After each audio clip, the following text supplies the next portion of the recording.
Ricardo Stapleton made his first court appearance on Wednesday in Grosley, one day after he was charged for the murder of Jamal Ledger. His attorney Leslie Mondesi says Stapleton willingly turned himself into authorities. He plans to make a formal application to the High Court, since the Magistrates Court has no jurisdiction to grant bail for murder. My client turned himself in last week Wednesday. I accompanied him to the Criminal Investigations Department, and he sat and cooperated fully with the police in this matter, but yet he is still being charged with the offense of murder.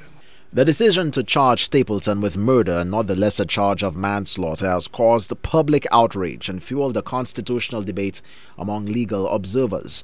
According to preliminary reports, the murder accused was the victim and not the perpetrator, with some alleging he was attacked by the deceased.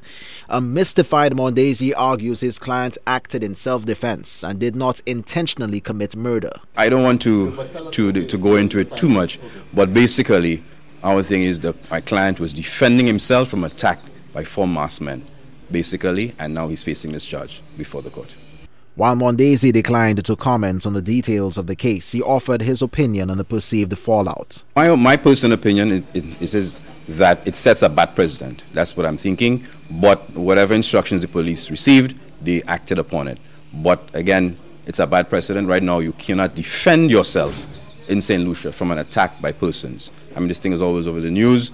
I'm sure St. Lucians are familiar with it, but I think, again, it's a bad precedent.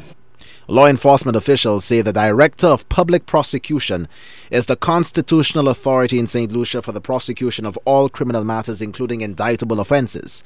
The police explained that in homicide cases, they act on the directive of the DPP's office. Well, the Director of Public Prosecution is responsible for all criminal matters.